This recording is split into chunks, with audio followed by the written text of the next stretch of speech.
guys, so ngayon guys, pag-uusapan natin ngayon dito, yung may mga update kasi dito sa atin si Facebook, sa ating dashboard, kung mag-explore tayo ng ating mga dashboard. No? Ito guys, may nakita kasi ako na kung saan ay talaga naman napakaganda at napakalaking tulong sa atin po, kagaya dyan sa may mga stream ads na, no guys, napakagandang tulong at may mga guide na rin dyan si Facebook na guys. So ano nga ba ang tinutukoy ko guys? Kasi guys, kanina habang nag-i-scroll up ako sa aking Facebook, syempre naghahanap-hanap ako ng mga bagong mga update dyan sa ating dashboard. At ito nga aking napansin guys ay ang best practices. So, ano nga bang nilalaman yan guys at ano yung magiging benefit ng mga video natin kapag ina-apply natin dito. Kasi dyan guys, once na nakita mo yan at kung meron ka rin yan guys, malaking tulong yan sa atin lalo sa may mga stream ads kasi meron dyang mga binibigay si Meta na tip, no? Kung paano nga ba tayo gumawa ng maayos na in-stream ads at kung paano siya upload at kung ano yung mga sukat na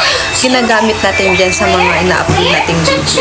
Kasi guys, ako usually kapag nag-upload ako ng mga long form video, gumagamit ako ng CapCut. Kasi guys, sa CapCut guys, andyan dyan lahat yung mga sinasuggest ni Meta, yung mga ratio, andyan dyan din guys. So, for today's video, pag-uusapan natin ang best practices at kung ano yung mga giging benefits niya. So, yan guys, ituturo ko rin sa inyo kung saan ko siya nakita para naman sa mga baguhan na alam. So, yan, syempre, pupunta tayo sa ating profile at i-scroll up natin. Syempre, nakapin po siyang aking sinambol kasi yan yung mga kasi sa in-stream ads ko na mataas ang video. Then, kinilig ko yung see inside and ads. Ayan. Tapos, sa baba ng settings, guys. Diyan mo makikita yung nakasulat na best practices. Nung una, nagtataka ako bakit meron to kasi ngayon ko lang siya na-view, no? Dahil nga sa nag-explore ako sa aking dashboard.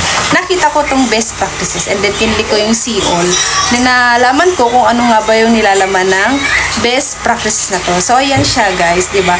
Nakalagay dyan na improve your video performance by applying these best practices. So, 6 out of 9 best practice use.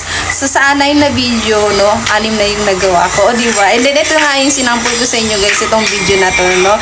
And then, may nakalagay dyan na moving forward. Try to apply these best practices in your next video. Ito yung sinasabi ko sa inyo guys na kailangan may hashtag ang inyong video pagka nag-upload kayo ng inyong content kasi mas maraming tao ang kakapanood niya. Yan. And then, keep it up. Sabi niya, great works. Keep applying these best practices in your future video. Ayan. Siyempre, pagka nag-upload ka ng video, kailangan talaga may mga ganito para at least diba, mas maganda yung kalalabasan ng ating mga video. And una dyan guys, diba, share your video to a group. Ayan ang ginagawa ko dyan guys palagi. Sa tuwing nag-upload ako ng long form video, mag-good may mga share na yan na 4, 5 kasi sinishare ko siya agad sa mga group dyan para at least mas maraming makapanood, diba? And then, write description for your video, diba?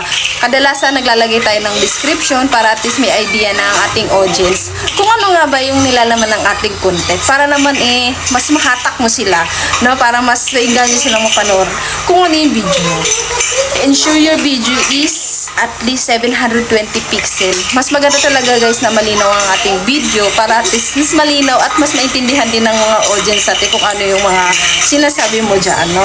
And then, make sure your video is longer than 3 minutes. Ito nga guys, sa in-stream ads, kailangan talaga 3 minutes above ang ina-upload natin video para at least malagyan niya ng ads ni Meta ng 2 or 1. Depende sa engagement ng iyong video. Kapag nakaka-upload mo lang marami ng video o marami ng views, ayan, talaga na yan ni Facebook, no? And then, use a mobile-friendly aspect ratio such as 1.1 or 4.5 ratio. Ito talaga yung ginagamit ko guys, yung CapCut kasi meron yan dyan sa CapCut na sukat ng ating mga video na 4.5, no? Para yun talaga yung sukat ng in-stream ads natin. At kailangan ang huli ay replyan natin ang ating sariling video, no? Maglalagay tayo ng mga hashtag. Minsan dyan ako naglalagay ng hashtag or nagbibigay pa ako ng konting idea or sinasabi ko sa baba kung ano yung nilalaman ng ating video na yan, and then replyan mo agad yung mga magko-comment yan para at least naman alam ni Meta na active ang iyong video. Thank you for watching guys at sana i-share din nyo to sa iba para mas marami pang makaalam lalo sa mga baguhan.